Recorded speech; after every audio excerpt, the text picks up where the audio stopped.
श्रीमन्महागणाधिपतये नमः। सजयति सिन्दूरवदनो देवो यत्पादपङ्कजस्मरणं वासरमणिरिवत्तमसां राशिनाशयति विघ्नानां। श्रीसरस्वत्यै नमः।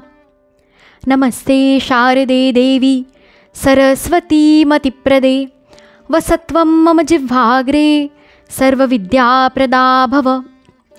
ओम नमो भगवते वासुदेवाय। श्रीकृष्ण गोविंद हरे मुरारी हे नाथ नारायण वासुदेव। प्रद्युम्न दामोदर विश्वनाथ मुकुंद विष्णु भगवन् नमस्ते। श्री गुरुदेव दत्तात्रेयाय नमः। कृते जनार्दनो देवश्रितायां रघुनन्दनः द्वापारे रामकृष्णौ च कलौ श्रीपादवल्लभः। श्री श्री सद्गुरवे नमः। हृदयान्तरी वसेतु श्रीगुरुमाऊली वरदहस्तधर मम श्री। तव प्रेमलाभो जन्म जन्मान्तरी उद्धारावे कृपाळुवा श्रीहरिराया। श्रीमद्भागवत महापुराण प्रथमस्कंद अथैकौनविंशोऽध्यायः। परीक्षिताचे अनशन व्रत आणि शुकदेवांचे आगमन। सूत म्हणाले, राजधानीला पोहोचल्यावर राजा परीक्षिताला आपल्या त्या निंद्यकर्माबद्दल अतिशय पश्चाताप झाला. तो अत्यंत उदास होऊन विचार करू लागला. मी निरपराध तसेच आपले तेज झाकून ठेवलेल्या ब्राह्मणाबरोबर असभ्य पुरुषासारखा नीच व्यवहार केला. हे किती वाईट झाले. त्या महात्म्याचा अपमान केल्यामुळे लवकरच एखादे भयंकर संकट माझ्यावर अवश्य येईल आणि ते खुशाल येवो, कारण त्यामुळे माझ्या पापाचे प्रायश्चित मला मिळेल आणि असे कृत्य माझ्याकडून पुन्हा खात्रीने घडणार नाही. ब्राह्मणाच्या क्रोधाग्नीने आजच माझे राज्य, सेना आणि समृद्ध खजिना जळून खाक होऊ दे. त्यामुळे पुन्हा कधीही माझ्यासारख्या दुष्टाची ब्राह्मण, देवता आणि गाय यांच्या बाबतीत अशी पापबुद्धी निर्माण होणार नाही. परीक्षित असा विचार करीत होता. एवढ्यात त्याला असे समजले की ऋषिकुमाराच्या शापाने तक्षक त्याला दंश करणार आहे. त्यामुळे संसारात आसक्त असणाऱ्या, आपल्याला लवकरच वैराग्य प्राप्त करून देणारा तक्षकरूप मृत्यू त्याला चांगला वाटला. या जगातील आणि परलोकांतील भोगांना तो पहिल्यापासूनच तुच्छ आणि त्याज्य समजत होता. आता त्याचा प्रत्यक्ष त्याग करून आणि भगवान श्रीकृष्णांच्या चरणांची सेवा ही सर्वश्रेष्ठ मानून आमरण उपोषण व्रत घेऊन तो गंगा तीरावर बसला.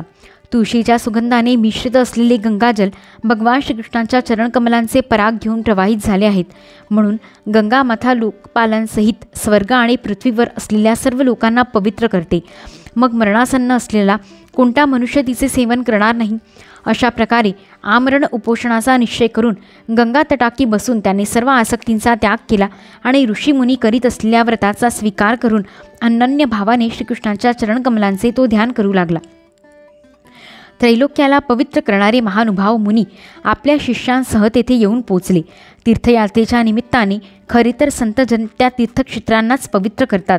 त्यावेळी तेथे अत्री, वसिष्ठ, चवन, शरद्वान, अरिष्टनेमी, भृगु, अंगिरा, पराशर, विश्वामित्र, परशुराम, उतथ्य, इंद्रप्रमद, इद्व, वाह, मेधातिथी, देवल, आष्टीरशेण, भारद्वाज, गौतम, पिप्पलाद, मैत्रेय, और्व, कवश, अगस्त्य, भगवान व्यास, नारद तसेच त्यांच्या व्यतिरिक्त अनेक श्रेष्ठ देवर्षी, ब्रह्मश्री आणि अरुणादी राजश्रींचे शुभागमन झाले.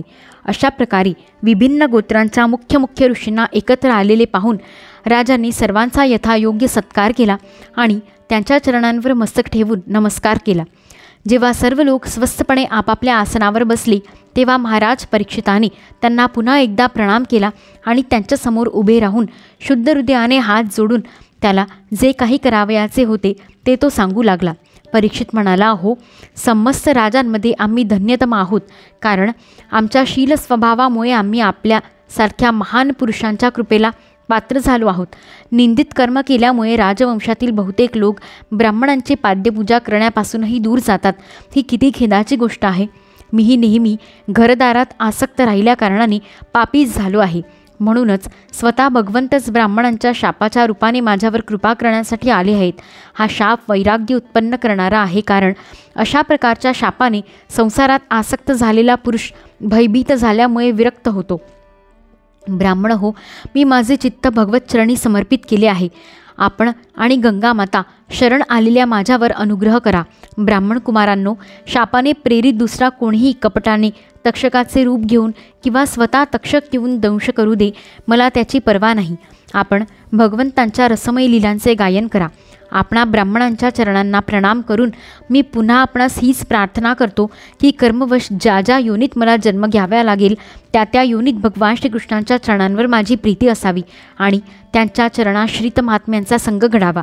तसेच सर्व प्राणीमात्रांशी मैत्री असावी असा आपण मला आशीर्वाद द्या. महाराज परीक्षित मोठा धैर्यवान होता. तो दृढ निश्चय करून गंगेच्या दक्षिण तीरावर पूर्वाभिमुख कुशाग्र असलेल्या आसनावर उत्तरेकडे तोंड करून बसला. त्याने राज्यकारभार आपला पुत्र जनमेजयावर सोपवला होता. पृथ्वीवरील एकछत्री अंमल असणारा सम्राट परीक्षित याप्रमाणे जेव्हा आपमरण उपोषणाचा निश्चय करून बसला तेव्हा आकाशातून देवसमुदाय आनंदाने त्याची प्रशंसा करीत पृथ्वीवर फुलांचा वर्षाव करू लागले आणि वारंवार नगारे वाजवू लागले. तेथे असलेल्या महर्षींनी परीक्षिताच्या निश्चयाची प्रशंसा केली आणि उत्तम उत्तम म्हणून त्याला अनुमोदन दिले. ऋषींचा स्वभाव आणि शक्ती लोकांवर कृपा करण्यासाठी असते. त्यांनी परीक्षिताच्या उत्तम कीर्तिवान अशा गुणांना अनुरूप असे उद्गार काढले. हे राजर्षी शिरोमणी, श्रीकृष्णांचे अनुयायी असणाऱ्या आपणा पांडववंशीयांना ही काही आश्चर्याची गोष्ट नाही, कारण आपण सर्वांनी भगवंतांचे सानिध्य प्राप्त करण्याच्या आकांक्षेने ज्या सिंहासनाची सेवा करण्यासाठी राजे आपापले मुकुट तेथे टेकवीत अशा राजसिंहासनाचा एका क्षणात त्याग केलात. जोपर्यंत हा भगवंतांचा परमभक्त परीक्षित आपले नश्वर शरीर सोडून मायेचा दोष आणि शोक यांनी रहित अशा भगवद्धामाला जात नाही तोपर्यंत आम्ही सर्वजण येथेच राहू. ऋषींचे हे फारच मधुर, गंभीर, सत्य आणि समत्व भावाने युक्त असे वचन ऐकून राजा परीक्षिताने त्या योगी मुनींचे अभिनंदन केले आणि भगवंतांचे मनोहर चरित्र ऐकण्याच्या इच्छेने त्यांना प्रार्थना केली. हे महात्म्यांनो, आपण सर्व ठिकाणांहून येथे आलात. सत्यलोकात राहणाऱ्या मूर्तिमान वेदांचा समान आपण आहात. आपण नैसर्गिक स्वभावानुसार दुसऱ्यावर अनुग्रह करणे याखेरीज या लोकात अगर परलोकात आपला अन्य कोणता स्वार्थ नाही. हे विप्रांनो, आपणावर पूर्ण विश्वास ठेवून स्वतःच्या कर्तव्यासंबंधी विचारण्यायोग्य प्रश्न मी आपणास विचारतो. आपण सर्व विद्वानांनी आपापसात विचारविनिमय करून सांगावे की सर्वांच्यासाठी सर्व अवस्थांमध्ये आणि विशेष करून थोड्याच वेळात मरण पावणाऱ्या पुरुषांनी करण्यायोग्य विशुद्ध कर्म कोणते.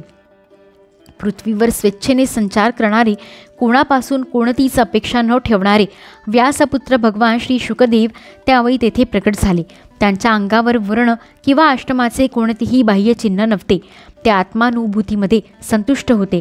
लहान मुले त्यांच्या भोवती होती. त्यांचा वेश अवधूताचा होता. त्यांचे वय वर्षे 16. पाय, हात, मांड्या, बाहू, खांदे, गाल आणि इतर सर्व अवयव अत्यंत सुकुमार होते. नेत्र विशाल आणि मनोहर होते. नाक काहीसे उभार, कान सुडौल, सुंदर भुवया आणि सर्वांमुळे चेहरा अत्यंत शोभायमान दिसत होता. गळा तर जणू सुंदर शंखच होता. खाद्याची हाडे लपविलेली, छाती रुंद आणि भरदार, भोवऱ्याप्रमाणे खोल नाभी आणि पोट 3 वयांनी युक्त असे सुंदर, लांब हात, मुखावर कुरळे केस विखुरलेले अशा प्रकारचे दिगंबर वेशात एखाद्या श्रेष्ठ देवाप्रमाणे असलेले ते तेजस्वी दिसत होते. सावळा वर्ण, चित्ताकर्षक तारुण्य, अंगकांती आणि मधुर स्मित यामुळे ते स्त्रियांना मनोहर वाटणारे होते. त्यांनी जरी आपले तेज झाकून ठेवले होते तरीसुद्धा त्यांची लक्षणे जाणणारे मुनी त्यांच्या सन्मानासाठी आपापल्या आसनावरून उठून उभे राहिले. आलेल्या त्या अतिथींची परीक्षिताने मस्तक लववून आत्मनिवेदन रूप पूजा केली. त्यांचे खरे स्वरूप न जाणणाऱ्या स्त्रिया आणि मुले तेथून निघून गेली. सर्वांनी केलेल्या स्वागताने सन्मानित झालेले श्री शुकदेव श्रेष्ठ आसनावर विराजमान झाले. ग्रह, नक्षत्रे आणि ताऱ्यांनी वेढलेल्या चंद्राप्रमाणे ब्रह्मर्षी, देवर्षी आणि राजर्षी यांच्या समूहात महात्म्यांनाही आदरणीय श्री शुकदेव अत्यंत शोभिवंत दिसत होते. जेव्हा अत्यंत बुद्धिमान श्री शुकदेव शांतपणे बसले होते तेव्हा भगवंतांचे भक्त परीक्षित त्यांच्याजवळ आले आणि त्यांनी चरणांवर डोके टेकवून नमस्कार केला. पुन्हा उठून उभे राहून हात जोडून नमस्कार केला आणि मधुर वाणीने त्यांना विचारले, भगवन स्वरूप भगवन, आम्ही अपराधी क्षत्रिय असूनही आज सत्संगाचे अधिकारी ठरलो म्हणून आम्ही खरोखरच भाग्यवान आहोत. अतिथी रूपाने येऊन कृपेने आपण आम्हाला तीर्थाप्रमाणे पवित्र केलेत. आपल्यासारख्या महात्म्यांच्या केवळ स्मरणानेच गृहस्थ लोकांचे घर ताबडतोब पवित्र होते. तर मग दर्शन, स्पर्श, पाद्यपूजा आणि आसनावर बसणे अशी संधी मिळाल्यावर त्या घराचे भाग्य काय वर्णावे. हे योगीवर, ज्याप्रमाणे भगवान विष्णूंच्या समोर दैत्य थांबत नाहीत, त्याप्रमाणे आपल्या सानिध्यात मोठमोठी सुद्धा पापे ताबडतोब नाहीशी होतात. पांडवांचे सुहृद भगवान श्रीकृष्ण निश्चितच माझ्यावर अत्यंत प्रसन्न आहेत. म्हणूनच त्यांनी आपल्या आतेभावांच्या प्रसन्नतेसाठी त्यांच्याच कुळात उत्पन्न झालेल्या माझ्याशी सुद्धा आपलेपणाचा व्यवहार केला. भगवान श्रीकृष्णांची कृपा झाली नसती तर आपल्यासारख्या एकांत वनवासात राहणाऱ्या अव्यक्तगती परमसिद्ध पुरुषांनी स्वतः येऊन मृत्यूच्या वेळी माझ्यासारख्या सामान्य माणसाला कसे दर्शन दिले असते. आपण योग्यांचेही परमगुरू आहात, म्हणून मी आपणास आसन्न मरण माणसाने काय केले असता त्याला मोक्ष मिळेल हे विचारित आहे. हे भगवन, त्याचबरोबर आपण हेही सांगा की मनुष्यांनी काय ऐकावे, कोणता जप करावा, कोणते कर्म करावे, कोणाचे स्मरण आणि कोणाचे भजन करावे, तसेच कशाचा त्याग करावा. हे मुनिवर, आपण गायीची धार करण्यास जेवढा वेळ लागतो तितकासुद्धा वेळ गृहस्थांच्या घरी थांबत नाही, म्हणून मी आपणास हे आताच विचारत आहे. सूत म्हणाले, जेव्हा राजाने मोठ्या मधुर वाणीने अशा प्रकारे संभाषण केले आणि प्रश्न विचारले, तेव्हा सर्व धर्मांचे मर्म जाणणारे व्यासपुत्र भगवान श्री शुकदेव त्यांची उत्तरे देऊ लागले. अध्याय 19 समाप्त.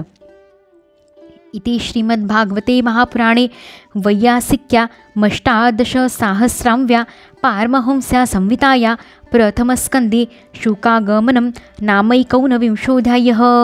इति प्रथमस्कन्धः समाप्तः. हरि ओं तत्सत्. यदक्षरपदभ्रष्टं मात्राहीनं तु यद्भवेत् तत्सर्वं क्षम्यतां देव नारायण नमोऽस्तुते.